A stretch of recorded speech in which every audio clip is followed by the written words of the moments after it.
Good afternoon, everybody, and a very warm welcome to the CDP Ireland Network Responder Training for 2023.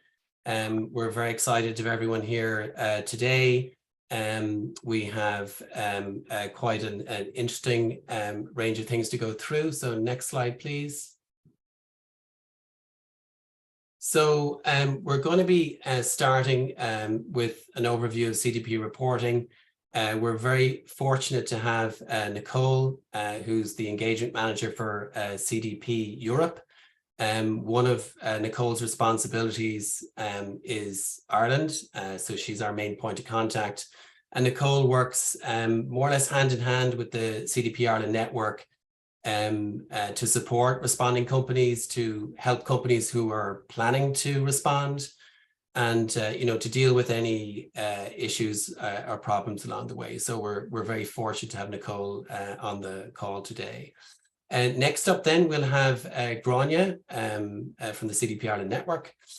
So Grania will be going through the benefits of CDP reporting more from an Irish perspective. So what is the benefits of responding for Irish companies? Who else is reporting? What does that information look like? So that's very interesting. Next, we'll back to Nicole again, and Nicole's going to be busy this afternoon. So getting started with CDP disclosure. So some of the nitty gritty, like how to register, the ORS, the fees, all that kind of stuff. So even for people who've been reporting for many years, this is an annual event, so we tend to forget from one year to the next, and there have been some changes as well that Nicole needs to update us on. So again, that's the practical sort of how to get started if you haven't already done so. And that should take us up to 3 o'clock, and then what we plan to do is Q&A. Grania, myself and Nicole, I think we're well placed to answer most questions that people will have. I'm sure if there's some obscure ones that we can certainly go away and get the detail and get back to you. So I'll explain in a second how to post your questions. So next slide, please. So just a couple of elements here. So video's on, but automatically muted. Any questions that you have, so we're not going to stop during the presentation. We'll wait for that 3 o'clock, half-hour Q&A. So anything at all that you have, just put into the chat, and we'll do our best to get through as many as we can. And the slides will be shared, so you don't really need to take any notes as you're going through. The session's being recorded as well, so you get to relive it if you want to. And then there's some, additional contact details here for, Brian, Grania, and myself. And obviously, if you have questions direct for Nicole, you can route them through us, or we can get you in touch with Nicole.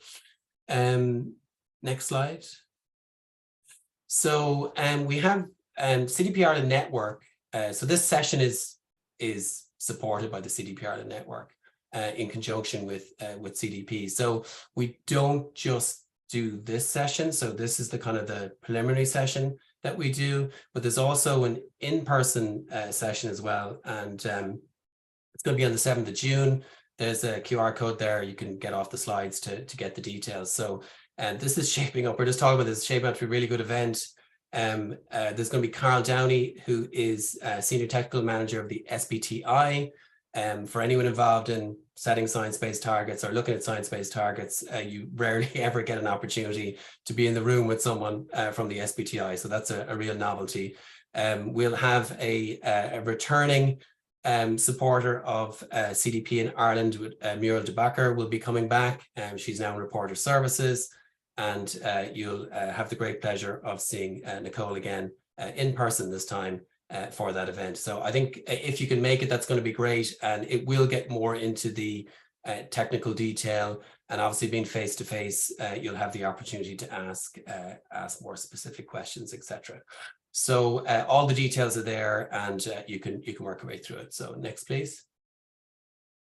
So for those who don't know, the CDP Ireland Network was set up in 2014.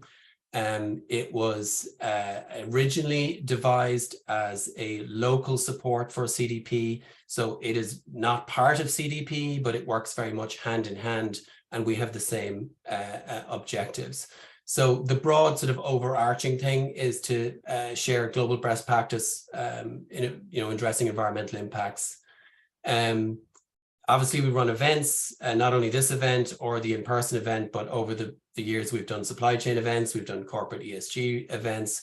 But really the power of the network is in the word networking. So the idea is this is a platform for companies not just to learn about CDP or other types of things, but actually to talk to each other. So the best learning tends to be from other companies who are in very similar experiences to yourself, or who have learned the benefits of reporting and other aspects of environmental management over the last number of years. So that's really what this is about. It's about promoting knowledge and sharing what people have learned. The network wouldn't exist without the support from EPA and SEAI. The whole idea is this is a free service, and as much as possible. Obviously, there's a small charge for the in-person event to cover incidentals. But really, this is very much benefits all companies within Ireland, certainly I know we're talking to Nicole about this. If you look at CDP globally, the CDP Ireland Network certainly punches well above its weight in terms of its contribution to CDP interests. There's a knowledge network there, shared platforms, social media you can learn from, and obviously website. And there's just the final bit, just to remember that CDP is an investor-led initiative. So there is a very close connection between the desires and ambitions of investors to get better insight and data from companies to help them make better investment decisions. So investors and asset managers are very engaged in understanding where companies are at, or if they're participating in CDP. So next slide, please. So again, although it is very generously supported by EPA and SEAI, it wouldn't exist without the steering committee. So the steering committee is a group, I suppose, of volunteers. They don't get paid, and they give up their time and their energies. And it's a mix really of reporting companies, there's consultancies, there's investor groups, there's semi-states, there's a whole variety of organizations that come together with Ireland and environmental impacts in Ireland at their best interest. So this is the 2022 committee that was chaired by Owen Fahy, and this year it's been chaired by Cathy Ryan. So so that's it, and that is who we are, if you didn't know. And now we'll get into, I'll hand over to Nicole to get into some of the detail. Great. Yes. Thank you, Gavin. Thank you so much for having me. And thank you everyone who's here. I won't introduce myself. I think Gavin did a great job for that as well. But yeah, thank you for coming and probably listening to me talk for an hour. So I hope you're ready. I just wanted to start off with a little bit of background, just in case there are some people who are joining who don't know that much about CDP yet. So just so you know where we come from, in the year 2000, so this is already 23 years ago, CDP was founded once these risks of climate change became crystal clear. Our founders were both in the financial world, and they were looking to drive more transparency in businesses and the impact that they have on the natural environment. So they leveraged their network of investors to engage the largest listed companies in the topic of climate change. Since then, CDP has grown into a global environmental not-for-profit organization that operates with the clear vision to build a truly sustainable economy for both people and the planet. And to follow this vision, we started with the mission of focusing investors, companies, cities, states, and regions to drive action by not only measuring and understanding their impact, but also by managing their environmental impact. And the way that we do this is by running the global disclosure system that enables these organizations and regions to do so. We have the world's most comprehensive collection of self-reported data that is also considered as the gold standard of environmental reporting. We have a very large network now of capital markets, purchasing organizations, and policymakers around the world who use this data and these insights to make better informed decisions, since it is presented to them in such a standardized and easily to compare format. Although we are a relatively small NGO, CDP is also a global organization. So we have regional offices and local partners spanning to around 50 countries. So we have our main regional offices in the UK and North America, Europe, Latin America as well. And of course, we also have a big presence in Southeast Asia and Oceania and the rest of Asia. And we have one partner as well in South Africa. So now we've grown to a group of more than 720 employees globally. Which, yeah, it's not really that many. So we're still a lean NGO working with thousands of companies across the world. So it's, yeah, just to kind of give you a context of where we are. And so how does does CDP work? We work together with two main, what we call authorities that are the requesting authorities. One of them is, as Gavin mentioned, investors. So this was pretty investor-led. We work together with our investors, and we also work with companies as purchasing organizations that want to see and want to have this data from their suppliers. So we work with these two. So on behalf of these two authorities, we then request companies to measure and develop an understanding about their impact, their exposure to certain risks, and ultimately to take action and improve their environmental strategy. If you are here, it is very likely that you have already received a request from either a customer or an investor or both. So this is where it comes from. And once CDP receives this data, we implement an ambitious scoring methodology to evaluate these responses, which then, of course, helps companies benchmark against their peers and track their progress year on year as well. Through this data that is disclosed, what CDP is looking for is to link capital markets and governments with businesses so that we can foster this transparency, and the availability of this data enables companies as well to better evaluate how their business are affected by environmental impacts and market shifts. It is also very important in incentivizing sustainable finance. So after all, when CDP is asking, we're not asking from CDP, we're asking on behalf of some of the world's biggest investors, such as BlackRock, the Vanguard Group, and also some of the biggest companies as purchasing organizations. So we have Microsoft, Bosch, BMW, and the main reason why they're interested in this data is because they're actually making investment decisions as well as buying decisions based on it. So a question that we get often is then, how do you select the company? So why have I received this? How did I end up in this group of companies that is receiving these requests? And so, yeah, as I mentioned, companies can be requested by either our investor signatories or our supply chain members, which are the companies that would be your customers if you're a supplier. And when we say that companies have been requested by investors, what we mean is that your company has been included in a sample list of companies that was developed by CDP based on factors such as market capitalization, revenue, environmental impact from your industry, also for the specific team which you're requested on. So it can be climate, water, or forests, other factors such as stock listing status, company size, and emissions, for example, when we're looking at climate. So that it's a factor of all of these different characteristics that would determine whether or not a company enters this sample list. And the 740 investor signatories that we currently have, they are the ones that confirm their support to CDP's mission every year, and they provide us with a group mandate to request the disclosure from these companies that we've selected based on this method. And here is also something else that I wanted to comment on is that, of course, climate is sort of the biggest questionnaire and the biggest theme that CDP works with. But of course, we also have water and forests, and I'll go further into that a bit later. But this is also important a bit for companies to understand why they're getting a request on water and forest, because some of them think that it's non-material to their specific direct operations, and that may well be. But I've included a few questions that we ask sort of ourselves to make this list. And one of them is what aspects of the value chain could have a negative impact upon or be impacted by water security and deforestation, and how significant these potential impacts are. So if your company, if you have the feeling that your water security or your forest questionnaire request is not material, then we also invite you to take a look at your value chain and see sort of where it's coming from. So I also wanted to present CDP sort of a bit in numbers. In 2022, we had a total of 18,700 companies responding to the climate change questionnaire. Out of these 18,700, 4,000 were based in Europe, which represents 74% of companies in Europe by market capitalization.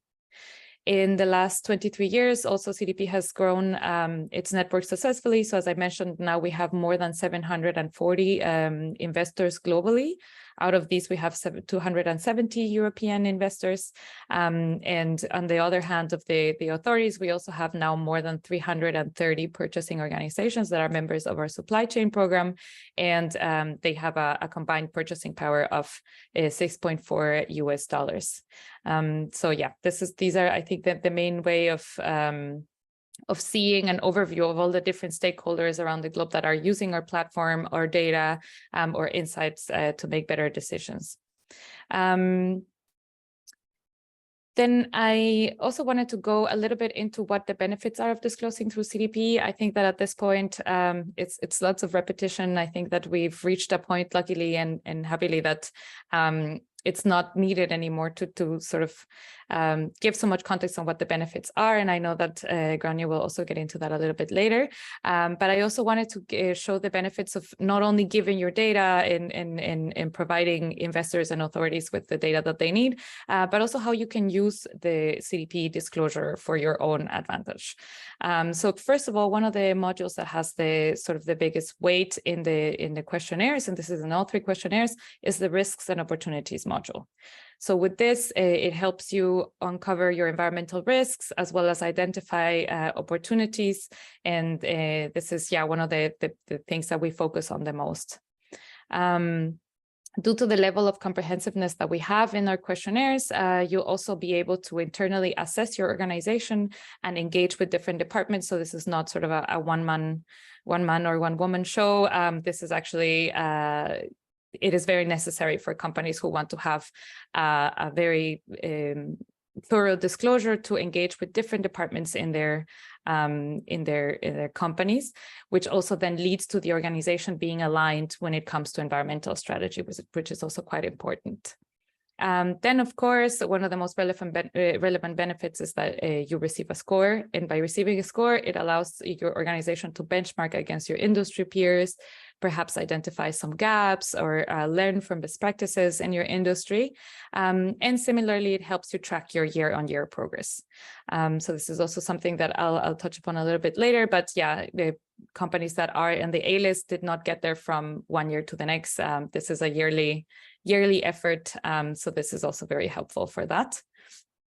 Also, by filling out the questionnaire, especially on the first year, you'll be able to see what data is being asked from you. So this helps you identify which areas you should be focusing on and which actions you should be prioritizing in terms of your sustainability strategy.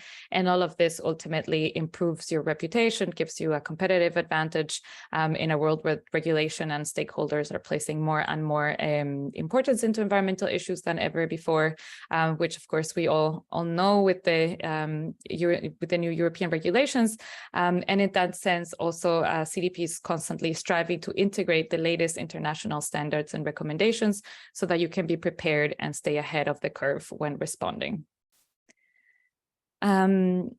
This is also to show how CDP has proven successful in mainstreaming transparency. We've had this very steady, and it's looking more and more exponential increase since 2003. So now we're working with nearly 20,000 organizations globally. So this is including all the companies as well as the cities, states, and regions that are disclosing through CDP. And you can also see from this graph how, of course, the main focus has always been on climate change and emissions data, but now we've extended a little bit also to cover key issues surrounding water scarcity and deforestation. And we will continue to develop our methodology in line with the needs of our stakeholders. And of course, we also want to continue expanding the scope of the questionnaires to address a wider range of environmental issues and planetary boundaries. So as you know, in 2022, we had the very first time, we had the biodiversity questions in the climate change questionnaire. This year, we'll also continue by including plastics into the water security questionnaire. So the focus it continues to shift as well towards a further emphasis on a transition to what we want to achieve, which is a truly sustainable economy. And in that sense, I also once again want to highlight the interconnectedness of climate, water, and forest. So I'm not going to give you a lecture on why all of these are important, but just some very basic things that we know that climate change in the form of rising temperatures and constantly changing weather patterns adds stress to the availability of water, where water is also a vital part for climate change mitigation as well. And then we also have rising temperatures that can lead to droughts, which in consequence, of course, severely increases the risk of forest fires and having serious consequences with that as well. I'm sure you've heard it. I'm sure you've noticed. I think every time we see each other, we get together, the first thing we say is how crazy the weather has gotten, how hot it is. It will be this summer, hottest summer in history. So it keeps happening. I think that we really don't even need to really drive this point so much. But I think it's important once again to remember that limiting global warming to 1.5 degrees is not achievable if we don't recognize this interconnectedness. And so if you are having a water request, forest requests, please keep in mind that this is important. And again, with the pushback that we usually get about materiality, that we don't think that it's important, the frameworks have not been so developed, etc. 20 years ago, 23 years ago, responding on climate change was not material either. But now we've seen how that has grown. So I think it's also nice to be in the right side of history, start to already take these topics that are very important into account. So I also want to go a little bit further into the three themes that we have. So first of all, with climate, I already mentioned how many companies we had disclosing on climate last year. Something important as well is that the CDP climate questionnaire is fully aligned with the TCFD recommendations since 2018, and also with the upcoming regulations. So from 2024, we will also be included the International Sustainability Standard Board's climate-related disclosure standard, as well as the European Sustainability Reporting Standards, or the ESRS. So in fact, CDP is quite involved in this. We're also have a letter that we wanted, we probably already reached out to you asking you to sign the letter to keep the ESRS, to keep the standards as they are, to not further water them down, so that we can finally have this strong disclosure law. And as I mentioned, from 2022, we also have a module on biodiversity in this questionnaire. When it comes to water, in 2022, we also had about 4,000 companies that disclose on water-related data through CDP, which is an increase of 16% from 2021. So this is really great to see. Let's hope that this year we have an even bigger one. And just to give you an idea of what companies are reporting here, companies in 2022 reported that the potential financial impacts from water risks could go up to $392 billion, whereas the opportunities could be worth $436 billion. So this is something we constantly see, that the opportunities far outweigh the risks, and the costs of inaction is a lot higher than the cost of action. In the same way, as we are trying to expand as well, for the first time in 2023, companies can also disclose on plastics through the CDP water questionnaire. And this is also something that it will continue expanding. We hope to continue expanding this bit as well. For the first year, of course, these plastics questions will not be scored, but as we continue to develop the framework, we'll probably become a bit more strict on that as well. Similarly, CDP also holds the world's largest and most comprehensive data set on corporate deforestation data. So last year we had 865 companies that disclosed on forest impact. This was in 2021. Last year it was around 1,000 companies. And again, once again, we see that the companies are disclosing forest-related risks to be up to $79.2 billion US. And then they also see that the cost of responding to these risks is $6.7 billion. So again, the cost of action is much lower than the cost of inaction. And the CDP Forest Questionnaire is also aligned with the accountability framework. So this helps companies to meet the expectations from their buyers, investors, and other stakeholders. As I mentioned, CDP has evolved through the years. We integrated the TCFD in 2018. We are also continuing to move. We moved to a sector-based disclosure. So before there were no sector-specific questions, now we do have that.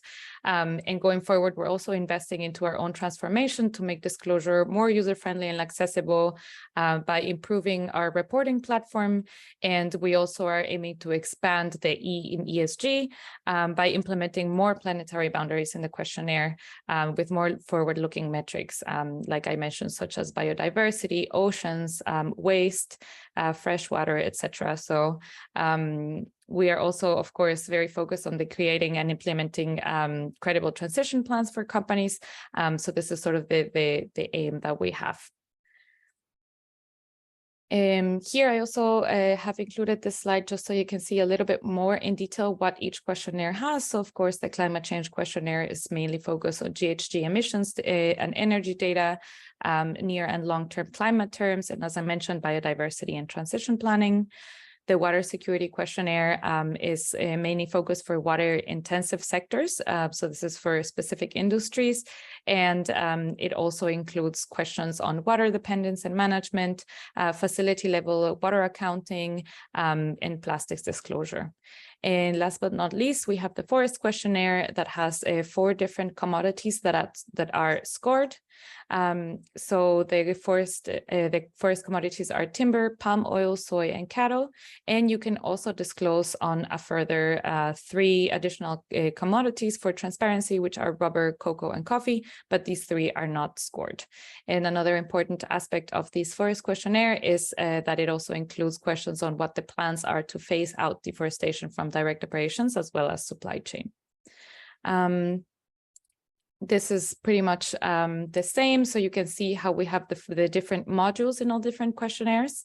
And the modules that are here marked in darker gray are the modules that are fully aligned with the TCFD recommendations. So that include these topics such as governance, risks and opportunity, business strategy, and then the rest, which, for example, emissions data in climate change. And here you can also see the new modules on biodiversity and plastics. Something else that I mentioned earlier is how companies, how we have sector-specific questions and questionnaires. So you probably, if your company operates in any of the sectors that are indicated on this slide, you might have noticed that you might have some different questions. So that's exactly what we do. We understand that the topic of materiality is quite important. And of course, we have this sector-focused approach to both disclosure and scoring. So if you're an energy, transport, materials and building or agriculture, etc., then you should expect your questionnaires to include some of these sector-specific questions. This is also the case for the financial service. And this can be either in the form of having questions that are slightly different or modified, where maybe the drop-down options are a bit different, or you may have additional questions or modules. So in the financial services, for example, there's an additional module on portfolio. So this is just so you know how you can respond to these. And something else that is very easy to identify is that once you start disclosing is that the questions on your questionnaire that start with, for example, in climate change, they start with a C. Depending on your sector, the sector-specific ones, for example, in transport will start with a T. So this is an easy way sort of to identify them once you're responding to the questionnaire. And now you're also probably wondering how we've set you up in that specific industry. This is a process that we go through every year. So CDP has developed what we call our activity classification system, or ACS. And this framework categorizes companies by focusing on the activities from which companies derive revenue, and we associate these with the impacts to their businesses. So this is divided into 3 layers that go from a sort of high level to more specific. So this industry, activity group, and activity, or what we call also the primary activity. So to be allocated in any of these, of course, the activity that you will be allocated is the one where you derive the highest amount of revenue. And if you have several, but in one of them you have a little bit more than the others, basically you must earn at the very least 20% of your revenue in order to be mapped to that specific activity and to then the relevant sector questionnaire. It's also important to remember that if you don't, so this is mainly for those sectors that have higher impact. So if you're in a sector that is not considered to have such a strong environmental impact, then you will likely be mapped to the general questionnaire or the all other sectors questionnaire. And this is, of course, not any less relevant. It just wouldn't have all these additional questions. So yeah, I think that's it from my side, from just the general overview for the questionnaire. So I'll give the floor over back to Gronje, so she can tell us a bit more about the specifics in CDP Ireland. Yeah, Gronje, sorry, that was great, Nicole. Just before you get going there, just if people do have any questions, if they could maybe just put them in the chat. I noticed a few have gone into the Q&A, but that's fine. We'll get to those as well. But if anyone does have any specific questions around what Nicole went through or what she's about to go through, then just put them in there. So yeah, we'll hand over to Gronje, who'll give an overview of what happens when you do disclose and you're an Irish company. Where does that information go, and how you what are the benefits of that reporting? Thanks, guys. Okay, perfect. Yeah, so I'm going to give an overview, as Gavin said, of the CDP context in Ireland. So every year the CDP Ireland Network publishes a report including data on the Irish companies that have responded to CDP within that year. So I'm going to go through some data from this year's report, which came out in February of this year. But as well as that information going to the normal places that the data for CDP goes to, we also zoom in on it here within Ireland to kind of put your response into context, basically. And we have a report launch event every year where we go through the details on that in person with everyone. Next slide, please.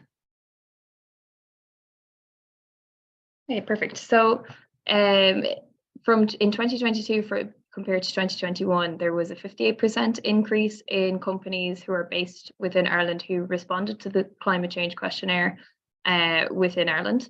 Every year that number, so year on year, we see an increase in respondents to the climate change questionnaire, and that trend is just increasing. This was quite a high percentage increase from 21 to 22. Reason for that is some technicalities around those respond to the supply chain questionnaire and making it easier for them to respond to the corporate response. But we have seen for the last number of years an increase in companies responding year on year. And you can see on the right there a list of different companies who are new responders this year, and that list is ever growing. Some of them would have been requested to respond by CDP. Some of them are self-selected companies as well who have voluntarily chosen to respond to the questionnaire. And that's becoming increasingly more popular in Ireland as well. Next slide, please. Perfect. So currently there's 87 Irish companies who responded in 2022 to the climate change questionnaire. So you'll see names listed here, some of which are household names and quite crucial to Ireland's decarbonisation, some of which are maybe less well known, but still crucial, obviously, to the country's decarbonisation. And as I said, a portion of these are requested to respond, a portion of these are self-selected, and we do have a high percentage of companies self-selecting within Ireland as well, compared to the average globally. Next slide, please. Perfect. So of the companies that were requested to respond to CDP in 2022, 68% of those companies responded to the questionnaire, to the climate change questionnaire, which is a good percentage. So that would have covered a sample of the top publicly listed companies within Ireland. You'll see on the right there companies who we have who are A-listers. So we have about 13 companies who are an A-lister overall, meaning that they either got an A score or an A- score. Accenture and Trane Technologies are the only two that got an A score, and the rest got an A-. But we do have a large number of strong scores within Ireland as well. And if you compare Ireland's average score compared to Europe's average, we do skew to having higher scores, a higher amount of companies who are scoring a B or higher than the European average as well. So not only do we have a high number of people responding within Ireland, but we also score quite well when we do it. So you are part of a good network here when you do respond to the CDP questionnaire, if you are requested. And next slide, please.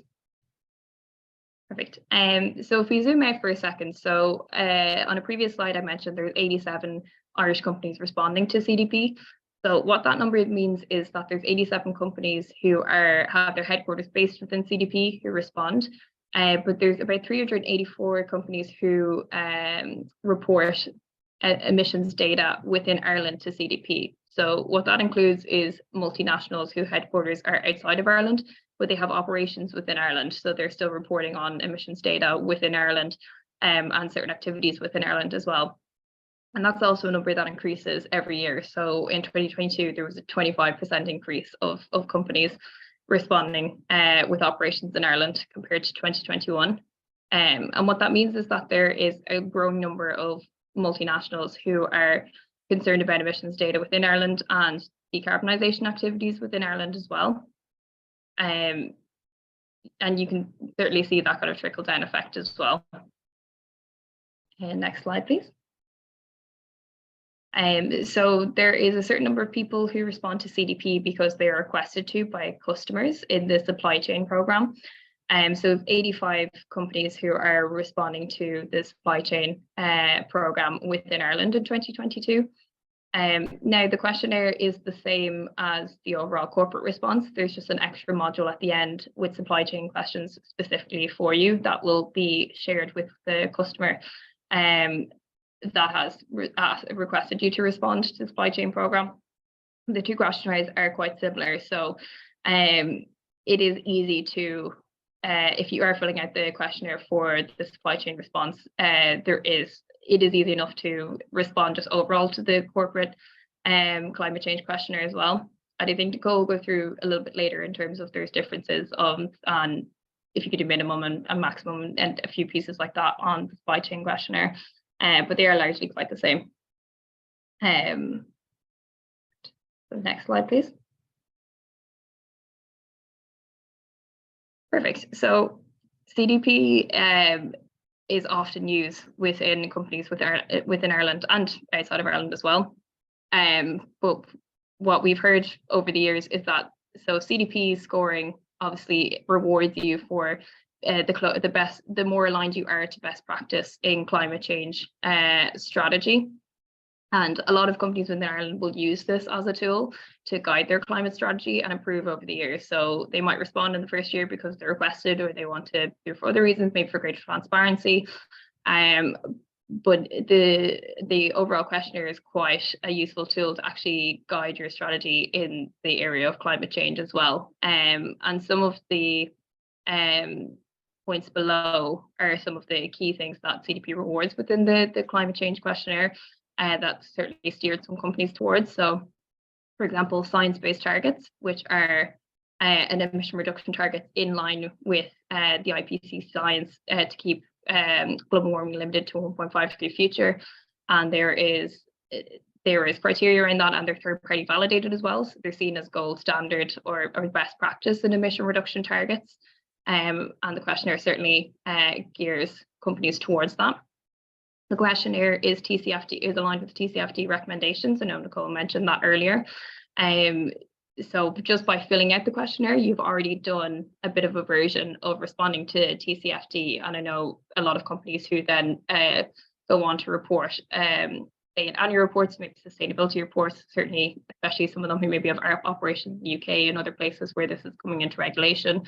And it will be part of regulation for CSRD as well. And this is a really useful tool to kind of bring you through the process of reporting to the TCFD recommendations in a very step-by-step approach. And it's a very good basis to do your TCFD reporting on as well. Carbon pricing and budgeting is another thing that CDP guides companies towards as well, which can be quite useful in financial decisions.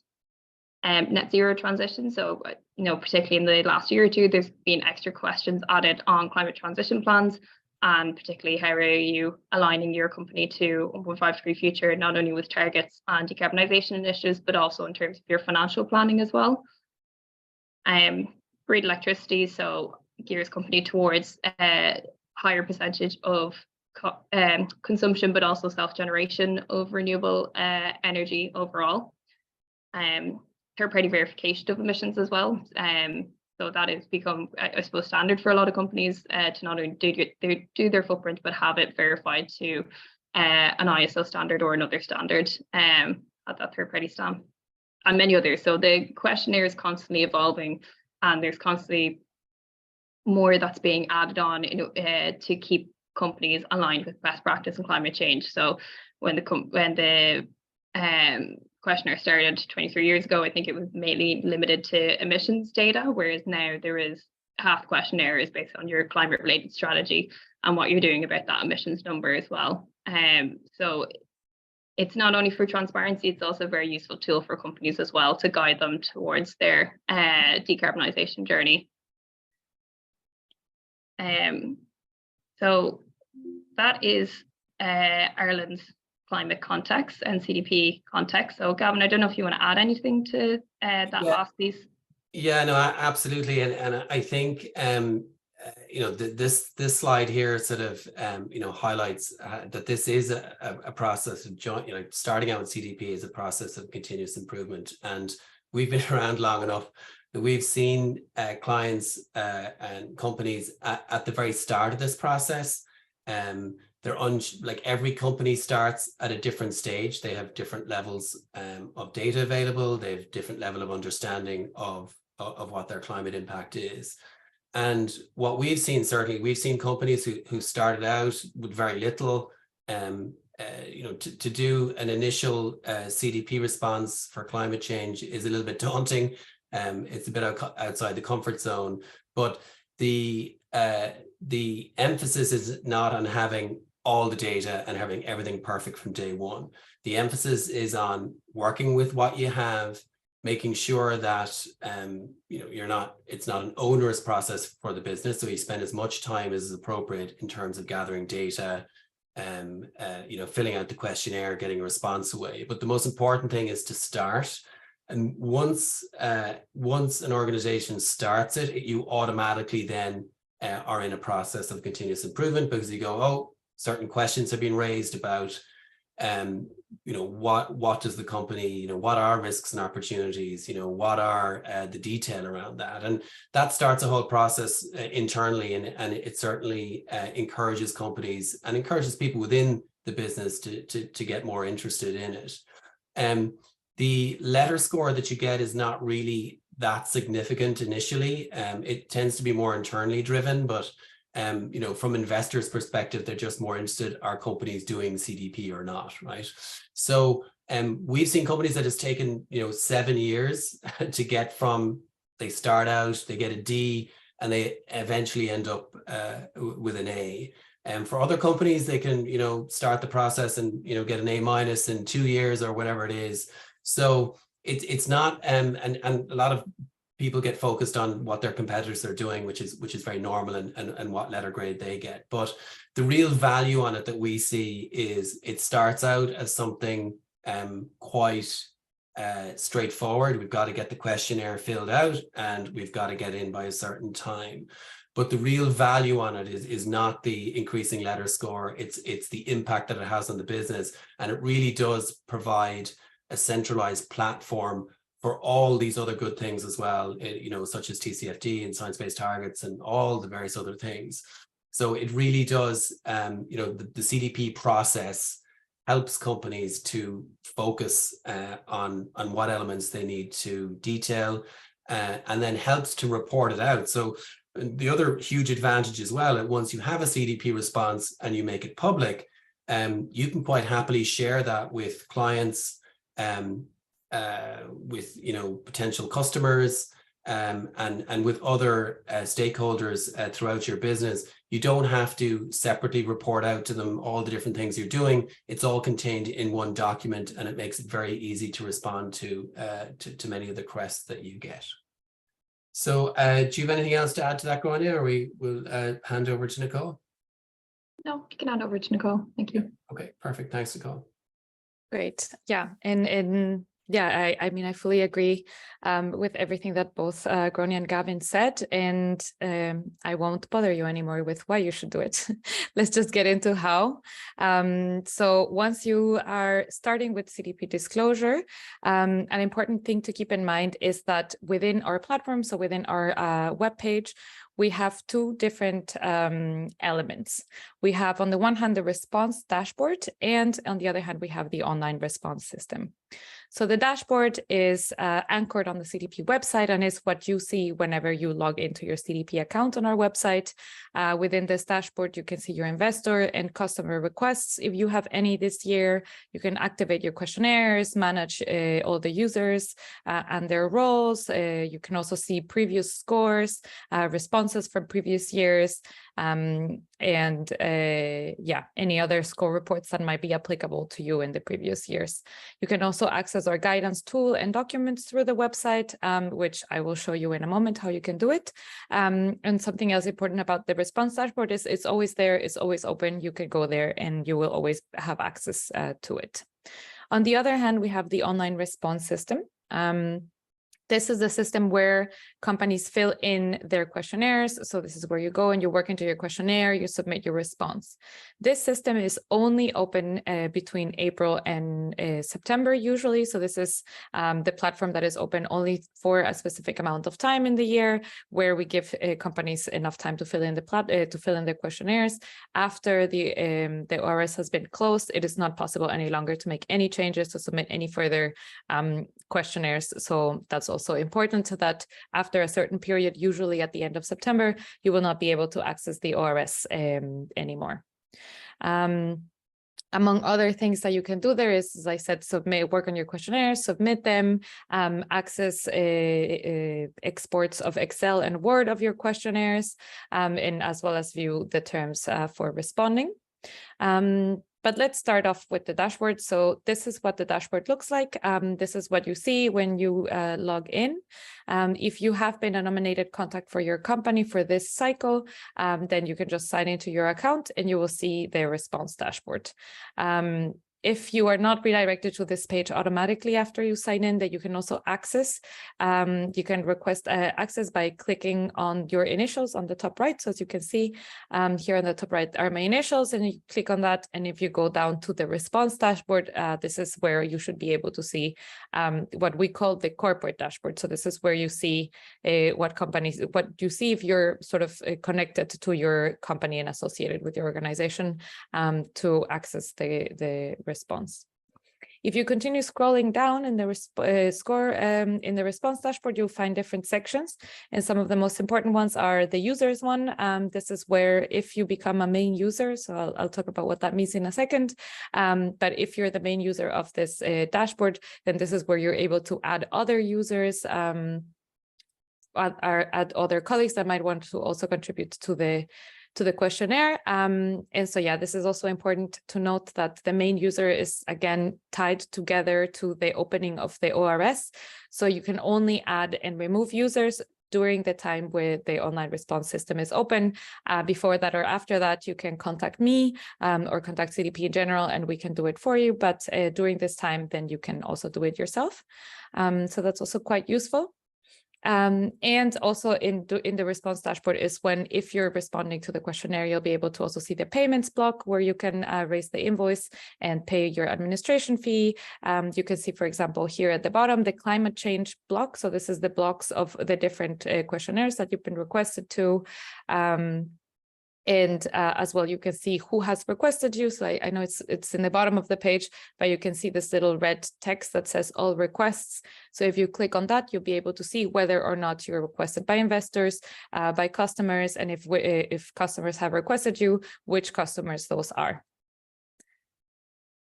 Then if you want to access the ORS, the way that you do that is by, first of all, activating the questionnaire. So in this example here, it's been already activated. So what you would do is enter questionnaire. So click on the button in the bottom, and that would open the ORS. Before going into what the ORS looks like, I also wanted to give you a short look into what the different users can be. So I mentioned that there's the main user. So the main user is the person that is responsible for the organization's response, and only one contact can be the main user per company. And this gets reset every year. So every year, because a certain person from each organization has to agree to be the main user. So after the ORS has closed, there is no main user. So this is something that I get this question a lot.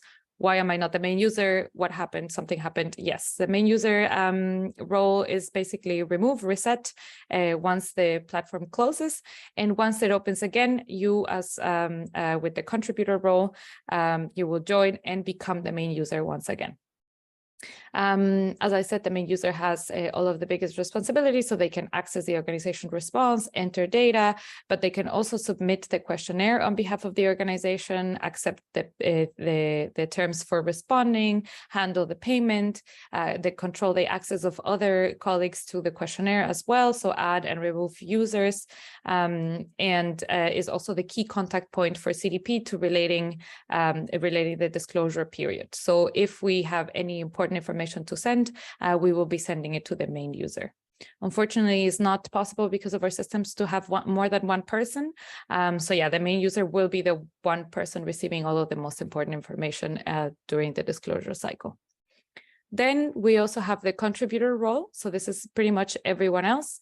Anyone, if there's no main user, any contributor can become the main user, and contributors can then access the organization's response, the corporate dashboard. They're also able to see previous year's responses, and they can also enter, save, and edit data, as well as exporting and re-importing Excel or Word versions of the documents.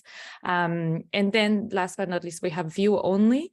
So this is this can be used just to share the responses with colleagues, just for review or sign-off purposes, but the view only would only be able to access the response without being able to edit it or change anything.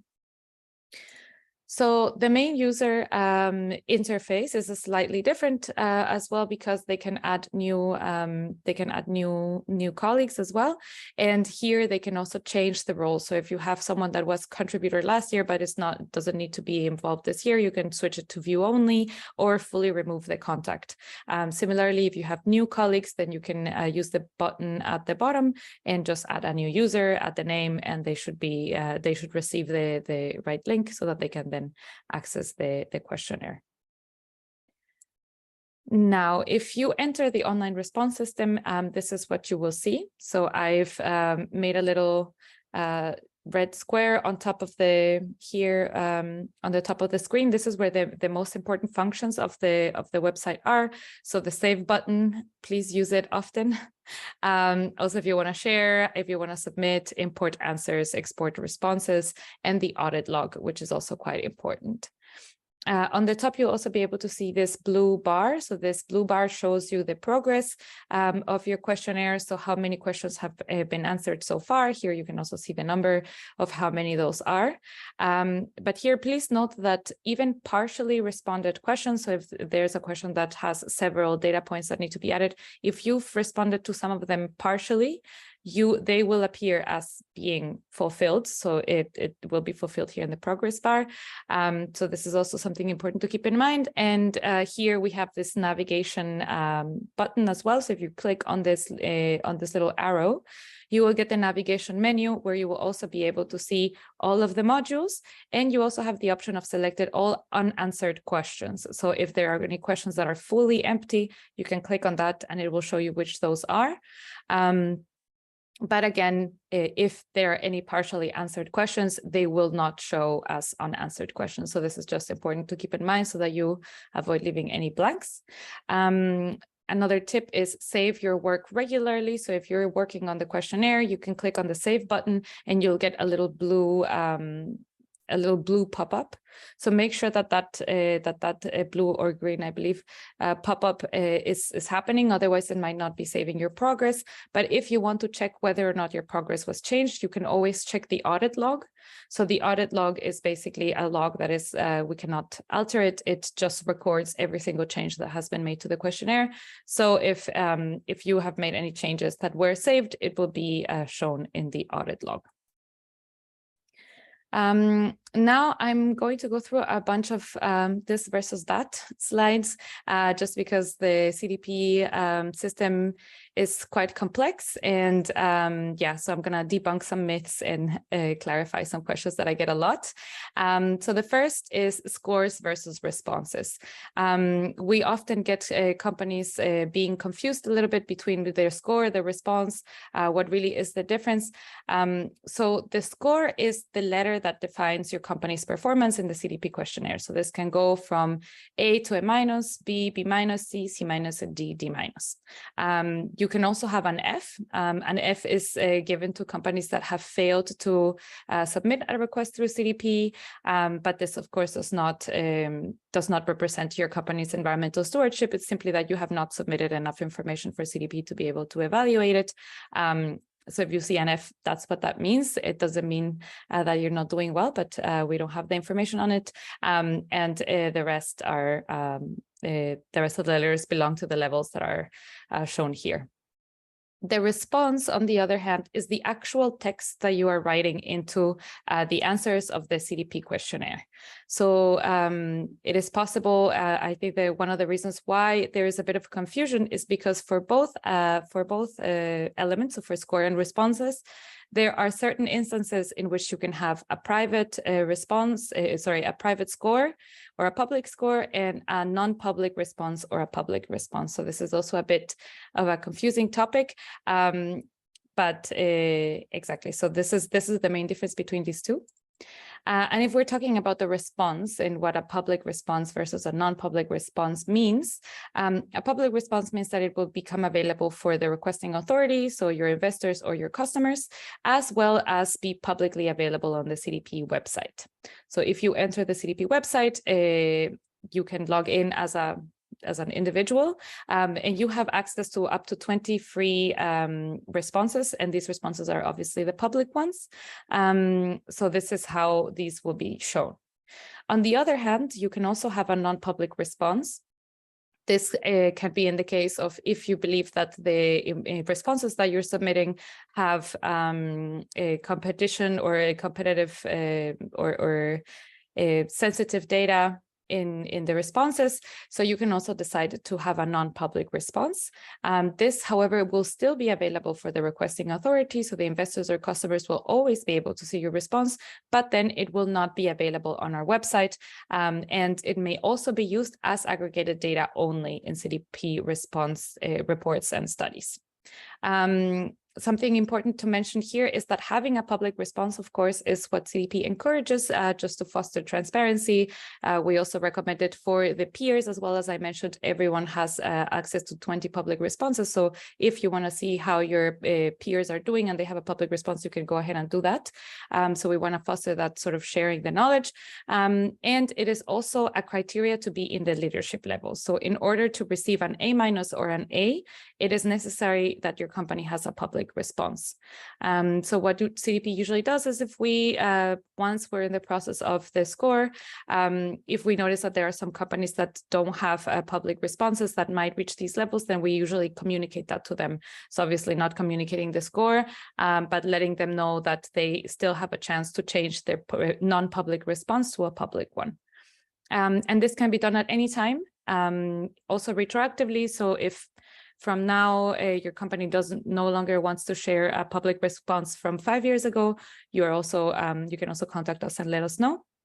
And that's the biggest difference with the score. So the score can only be private on your very first year. And after that, it will always be public. I'll go into that a little bit more. And that you cannot ask to remove your public score from the website. So that's a big difference with the responses. Responses can always be public or non-public. You can always decide and let us know. Then what I was mentioning with the scores, this is also a bit dependent on what type of request you've received. So we've been talking throughout the whole webinar about receiving an investor request versus a supply chain request or a request from your customers. So as Garnier said, companies answer to the exact same questionnaires, but there are some differences. So from the investor request, you will have a public score starting on your second year. So as I said, for the first time responders, we offer the option of keeping their scores private for the first year. And starting on the second year, those scores will always be public. So it is not possible to hide them. It is not possible to make them private after the first year. Investor requests are also subject to the administrative fee. And it is no longer possible for companies to respond to the minimum version that have an investor request. The minimum version is a version of the questionnaire that just had fewer questions, fewer modules. And previously, we used to enable companies to do this, but the minimum version for investor requested companies was not scored. This is really, many companies believe that it was not valuable to put in the work, even if it was just a minimum version of the questionnaire, and then not get any feedback on their performance. So this is no longer an option for investor requested company. All of these characteristics for the investor request also apply to companies that are self-selected. So exactly as Grania mentioned, if your company has not received a request from investors or from customers, you are still able to respond through CDP. And of course, we welcome all companies. And if that's what you choose to do, then all of these same characteristics or all of these same conditions apply to self-selected companies. So as if they were investor requested, their score would be public on the website, they're subject to an admin fee, etc. And this also applies if companies have received both requests. So if there's an investor and a supply chain request, then companies will also be under the conditions of receiving an investor request. Then on the other hand, we have the supply chain request. So as I mentioned, the way that we work with companies is that companies want to request their suppliers, which in a lot of cases are also quite small or small and medium enterprises. So they're smaller companies. They might not even be listed companies. They might be, but they might not be. And so in this sense, if a company only has a supply chain request, then this score will only be shared with the requesting customers and it will not appear on the website. In fact, that company doesn't appear on our website at all. This is also because there is a dependency as well with these requests and their commercial relationships between companies. So this is not always freely available information. Then the fee is also subsidized by the requesting customers. So for companies requested to only respond to the supply chain request, there is no administrative fee. And they are also able to respond to the minimum version, but this only applies to companies that are SMEs, which are defined by CDP as having a revenue of less than $250 million per year. If a company responds to the minimum version in the supply chain request, they can continue to do so as long as they need to, as long as their revenue threshold, they don't pass the revenue threshold, and they are also scored. However, the scoring methodology is slightly different because, of course, this is a condensed version of the questionnaire. So those companies responding to the minimum version will not be considered for the A list, because also one of the requirements is that companies are fulfilling the full questionnaire. Exactly, these might receive a score as well, as long but they cannot reach the A-list. And the only difference between the questionnaires is that those with the supply chain request have an additional module at the end called the supply chain module, where companies are able to input their emissions, or basically allocate their emissions either to products or based on revenue to the customers that they have. So of course, for customers, this is quite important also for them to, for example, calculate their scope 3 emissions, etc. And then to go on with the fee, so we have two different fee options in Europe as well. So we have the foundation level fee, that is the one that we request from most companies that are responding, which allows companies to report through the CDP platform, use all of our tools, so the reporting frameworks, the reporting guidance, the scoring methodology. You also get communication opportunities from disclosing. So once companies disclose, they will receive a badge. They are free to use the CDP logo in their annual review, in their annual reports, or their sustainability reports, etc. And they also get a priority registration to one of our regional CDP's events, wherever that's applicable. But of course, it's also important to remember that CDP is still a charity. We're still a charitable organization. And of course, we are also very grateful for companies that do choose the enhanced level fee. This fee is a way of companies for supporting us. So by supporting us with the enhanced level fee, you receive an official CDP supporter badge, as well as your name listed on the CDP supporter website.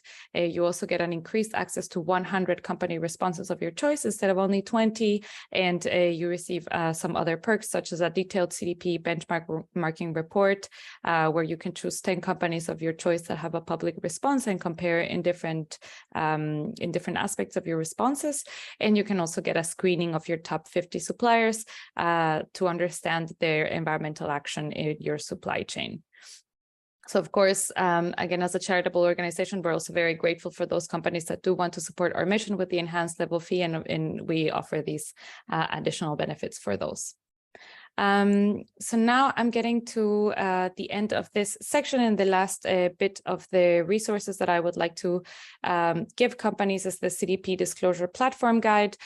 This guide will drive you through the entire response in the entire disclosure cycle. So you can see how to change your password, how to access the website, how to add additional roles, how to use our guidance tool, and how to go over the ORS, etc. So this is my Bible. Hopefully it will also be yours. And yeah, I think that's from me. I do have an additional section, but I am just being cautious of the time. So I don't know, maybe Gavin, Gro, what do you think? Should we move on to questions, or?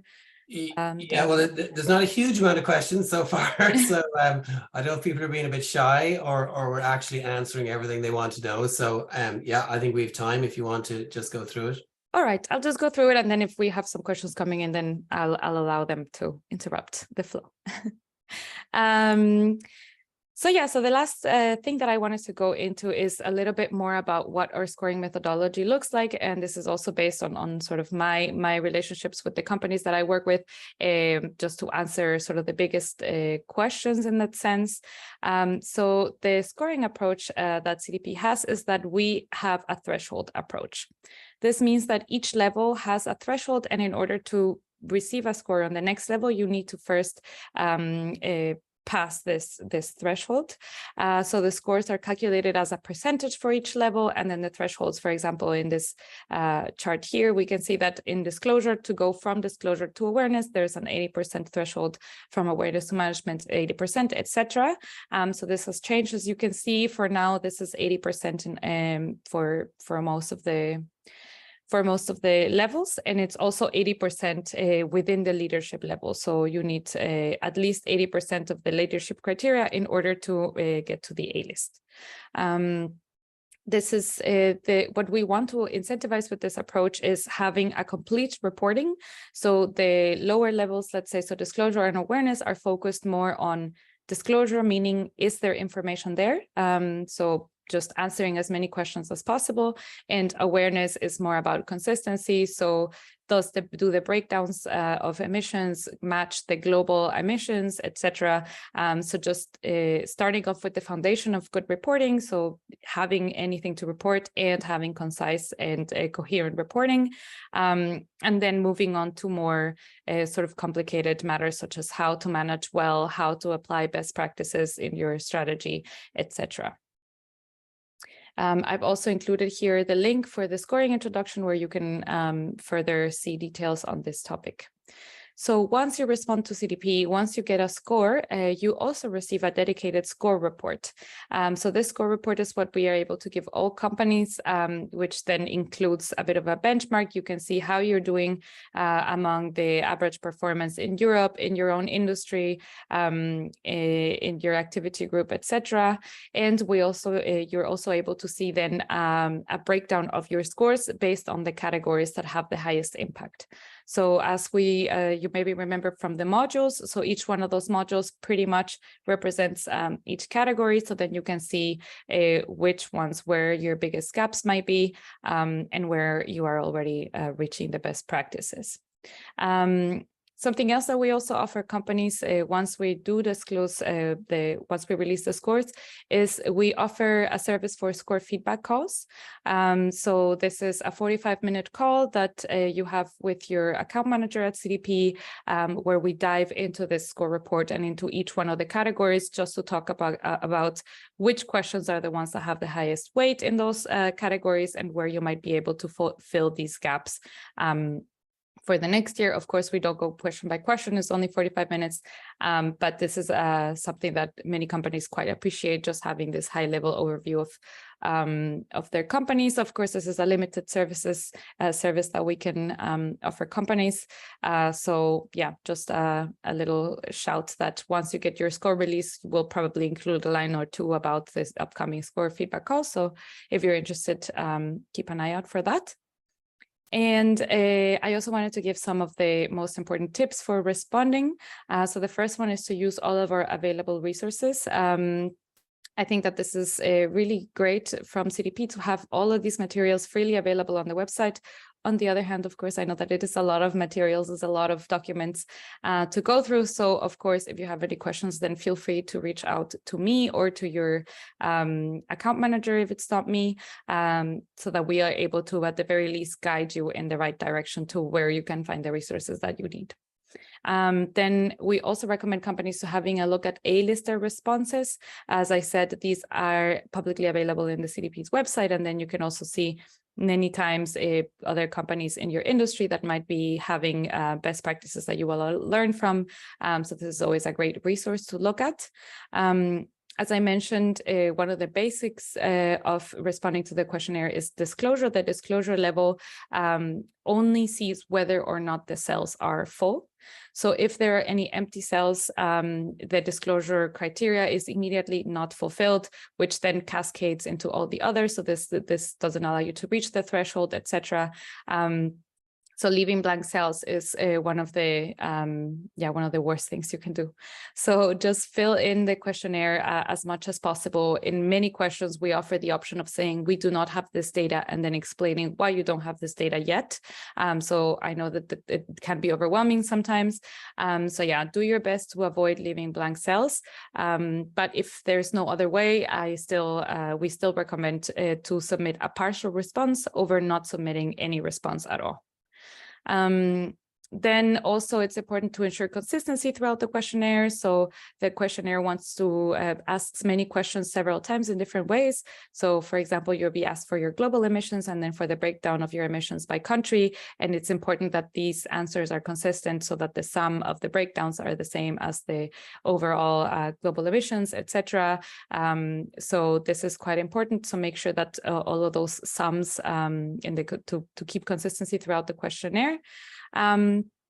And then once it gets a bit more complex, so if you're answering any case studies that you're including, we recommend companies to follow the STAR structure. So start off by writing down what the situation is, from the situation, what task has been identified, which actions have been taken already towards that task, and what have been the results of the actions, and include a timeline of implementation. So this is just to further improve the data that you're giving the data users, just to be a bit more concise about exactly when you're implementing specific strategies, just so that it can be more trustworthy responses. And last but not least, to have company-specific responses and descriptions. So this is also very important. Sometimes companies are asked about the risks that they've identified, for example, and some companies might identify a risk that customers are looking for more low carbon products, and that is a risk for any company that sells any type of products. That could be retail, that could be manufacturing, that really could be anything. So here it's important to really give the data users the confidence that the issues that you are talking about have been considered in the context of your organization's unique business and unique governance structure and priorities. So my rule of thumb that I always like to share is, if you were to put a different name on that same answer of a different name of a company, it shouldn't make sense. It shouldn't hold true. It should only hold true for your own business. And you can do so by including more details on your locations, facilities, percentages of revenue, etc. So that is also quite important. And then on to my last two slides, I just want to give you an overview of the timeline that we have for the 2023 disclosure. So all of our questionnaires and guidance are already freely available on our website, as well as the scoring methodologies. In March, we sent out the official investor request letter. So if you're wondering if you have been requested, you probably received a letter. If not, you can also always go onto our website and go on the search function, search for your company's name, and you will be able to see whether or not you're there. As I mentioned, the online response system is already open. It's been open since April 19. So you're already able to go in and start filling out the questionnaire in the platform. We're also having a disclosure webinar series. So similar to this one, we're also having some others as introduction to water, introduction to forest, a little bit more focused on the upcoming EU regulation changes. And we've also had CDP Europe workshops in person. So we will also have the one in June, as Gavin mentioned. So yeah, if you would like to know a bit more about this, go a bit more in depth, or just talk to us face to face, then please do join. And lastly, but not least, the most important date of the year is July 26, which is the score deadline. So if you're looking to receive a score from CDP, then make sure that you submit by this date. It is still possible to submit after July 26, but in that case, companies will not receive a score or any sort of feedback on their performance. But our response system, as I said, it usually stays open until September. So if this is your first time, you just want to go through the exercise of doing it, you can feel free to respond after the July 26th. And on our website, you will still be shown as submitted and just not scored. So yeah, feel free to do so. And the very last slide is just included some of the key resources on our website that you can use also for disclosure. So yeah, that's it from my side. I think we still have 15 minutes for questions. Yeah, we do. And listen, that was great. And there's a lot of information there. And as we said at the beginning, everyone's going to get a copy of the slides so they don't have to absorb it all in one go. But there's a few questions here. So, and I'm going to direct this to Nicola. And this, I know this was typed out as you were going through the section that had, the climate change, forest and water modules, and it said, can you choose to disclose to one module? Now, you probably did answer this, but no harm to recap, from the perspective of someone who's maybe self-selected and they're just going in to answer whatever they want rather than being requested, maybe. Yeah, so that it's a bit nuanced, let's say. So You could answer to just one module, but of course, the scores are going to reflect that. So as I mentioned, one of the main important things from the questionnaire is to have to fill out all cells, to not leave any blank cells. So if you're leaving many blank cells, then yeah, your score is not going to reflect your actual performance. If you want to fill it just in terms of transparency, just because you want to share this information with some stakeholders, then you could also choose to do so, and then just disclose either after the scoring deadline, so that then it's you don't have the score being sort of biased in a sense. But yeah, of course, the recommendation is always to answer to fill the questionnaires as much as possible and to answer as thoroughly as possible. So yeah, it is not possible to just answer one module and get scored just on the one module only. You can only fill out either the complete questionnaire or or leave everything blank except one module. Okay, there's a follow-on question to that as well. So if a company does not use water intensively, does that company still need to complete the water questionnaire? So if they do and that data is not freely available, will that mean it'll impact the climate question score? So in this case, it's the water question score, the water questionnaire score. Yeah, so there is no connection between the questionnaires yet. So each questionnaire gets its own score based specifically on what they've responded to that theme. So anything that you put into your water security questionnaire does not affect your climate questionnaire score. In terms of the data not being freely available, yeah, I guess this probably means that they don't want to make the data public, and that is also fine. So as I said, each questionnaire works on its own and is completely independent from each other. So if you want to have a public response for the climate change, but you want to have a non-public one for the water questionnaire, then this is also possible. And something else to remind companies is that the admin fee covers all three. So if you are responding 1 or 2 or 3, the admin fee remains as it is. Yeah, I think just the way I interpret this one is that if a company they don't feel they're using a water intensive process in their business, and first of all, do they need to answer the water questionnaire at all, right? And then if they do answer it, but they don't really have much data, will that mean they'll get, in other words, if they decide, if they don't use water intensively and they decide to fill out the water questionnaire and they end up getting a D and they have no ability to get a higher score because they don't have the data, is like, are they better? Like, I think what they're probably getting to here is, are they better not answering it at all, or should they try and answer as best they can? Yeah, no, then in that case, definitely companies should try and answer it the best they can. I think that also, especially if your company doesn't use water intensively, that's exactly what investors want to see.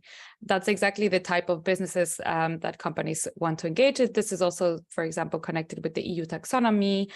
Just knowing that there are companies that are involved in activities that do not use water intensively is also important information. And it's sort of a good place to showcase that as well. So yes, I would say definitely respond to the water questionnaire. If you've been requested to do so, there is likely a very good reason why. And in the case that you don't have that data, again, like Gavin said, just start. Having a D is not a bad score. That just simply shows your stakeholders this is where we are at now. And then you can also then use the water security questionnaire to sort of shape the way that you collect the data, and then see yeah, and then if indeed you don't use water intensively, and the strategy that you have in your company is to sort of reduce the water consumption, and you don't have an impact, then you will likely be already involved in best practices, and it's a good place to showcase that. Yeah, I think just to follow on from that as well, like climate change is relatively easy to understand, so is water, but I know there's clients in the past who said, but I don't have any forests, so I don't want to respond to the forest questionnaire, but it's not just about that. So I mean, I don't know if you want to just, I know you touched on it earlier, but just to comment on what you're actually assessing there. It's not whether you have forests or not. Yeah. No, exactly. And then with forest as well, it has a lot to do with whether or not you have deforestation in your supply chain, for example, if the impact of your company can have an impact on that. So for example, agriculture has a big impact. And it's the same case with water, right? So it's nothing lives in a bubble. It's not a silo. It's actually, it all is very much interconnected, and deforestation also has a very big impact in climate change. So that's what I was mentioning earlier. So our trend for CDP is actually to try to integrate all three scores, all three questionnaires into one, and have all of the relevant data being asked to the relevant companies based on their sectors. So of course it's not just about owning forests or having forests, but it's about how many of your activities are related to deforestation, and what type of impact your value chain has on deforestation as well. Yeah, another good question here. So is it common that a supply chain company has been requested to disclose, but instead directs the requesting company to their publicly displayed information on sustainability? So I take it that they get a supply chain request, but instead of answering it, they direct them to their sustainability report or something. I mean, I would say off the bat, that's not common, because you have to fill out the supply chain request for it to be valid. Directing an organization to other information isn't necessarily going to answer it in the format that they require. Exactly. So I think that, I fully agree. So if you are answering the questionnaire and you go in there and you just redirect, include a link, that is also one of the tips that we give sort of in the more advanced trainings. But in general, links are not going to be followed. Just to give you an example, last year we had around 15,000 companies that received a score. So if you think about 15,000 times that you have to follow a link that might not be there once you reach it. Links are not something that we take into account. So we recommend companies to include to answer the full question in the questionnaire to each question as well. So sometimes it's a bit repetitive, but just ensure that you're answering and you're inputting the data that you're being asked in each question. For that, you can also use the reporting guidance, which then lists question by question what data is exactly being asked. On the other hand, I've also seen and heard of companies who say, listen, we already have a sustainability report. We don't want to do the double work. How about you tell our stakeholders that they can just go to our sustainability report? Of course, they can do that. But the issue with that is rather from the side of the supply of the customer or of the client, of the investors, is that by using CDP data, they get a large data set with every single question, and they are very easily comparable. So they can compare, okay, this is what this company said to this question, and this and this and this and this, and they can easily sort of analyze that data like that. It's self-reported data, so CDP is not changing anything to it. So it's sort of the most direct way they have of seeing what companies are reporting on their sustainability. Whereas, of course, sustainability reports from each company, because the standards are not as sort of set in stone yet, they might be very different and might include certain information and not other information that clients or investors find important. And that is exactly why they use the CDP questionnaire and the CDP data, because they trust the scoring methodology, they agree with the questionnaires, they agree with the ways in which CDP is requesting companies, and that's the data that they want to have. I've seen this happening, and then usually when that happens and I'm able to sort of be in that conversation, clients or investors usually say, yeah, but we need it in this format. That's another a benefit of responding through CDP. Okay, excellent. And just actually to carry on that thinking a little bit. So I know when Grania was going through the figures that there was quite a significant increase in climate change responders last year. And a lot of that was driven, climate change responders, a lot of that was driven through the supply chain request. So in previous years, you used to, if you got a supply chain request, you had to tick a box in order to convert that over to a climate change request. So maybe just talk about how that's different. It was different last year. Just someone gets a climate change or supply chain request. In order for them to also do a climate change request, what do they do, or actually what do they don't have to do nowadays? Yeah.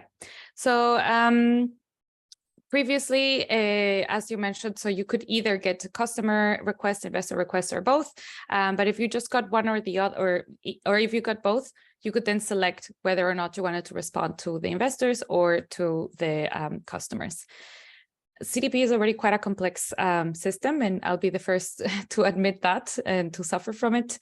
And this also ultimately just added another layer of complexity into it. So what was decided just to simplify this process was, if a company is requested by both, then they will have to answer to both. So it's either both or none. And we saw that for a while. We also had this fear that, oh, but if they might decide not to do it, but companies actually did decide to just go ahead and do it. And something else that is also important to remember here is that at its core, CDP is requesting companies that do have an environmental impact. So these are companies that should be disclosing on the impact that they're having on everyone's environment. And if a company has an investor request, that means that this is a listed company, most likely, so that they have a very large revenue, which naturally ties together with having a very large impact. So if a company has received both, it's a way also of holding them accountable, and saying you cannot just hide this anymore, and you cannot just share this information just with your clients. This is something that needs to be publicly available, because it's important data to disclose. So I think that's the main difference. And that's why we also decided to leave, if you have only a supply chain request and not an investor one, it might be because it might be that it's a private company. It might also be that it's a very large private company, but private company. But in a lot of the cases, it's also smaller suppliers that might indeed not have the capacity to fill in this questionnaire, that might not be held to these standards of much larger companies. And so that's why those scores remain only for the customer request. That's why they're also able to respond then to the minimum version of the questionnaire, because in the end, it's also sort of this trend, this cascading effect that has helped. And we've seen exactly, it has a huge impact on how many companies end up disclosing. Okay, perfect. And we're just about to wrap up. Just to there was a clarification there, so I'll just answer this. Just there is a separate score for responding to the climate, water, and forest response. You get a separate score for each, so you don't have to reply to all three to get an overall score. That's just a clarification there. So that's it for today. I just want to thank obviously Nicole for driving this session and providing all that useful information, obviously to Grania as well, and to all of you for attending. Please reach out to either myself or Grania at Clearstream Solutions for any further help or assistance, and either directly to Nicole if you have any specific questions around responding, getting started, or if you are already current responder. So that's it for today, and thanks everybody. Goodbye. Thank you. Goodbye.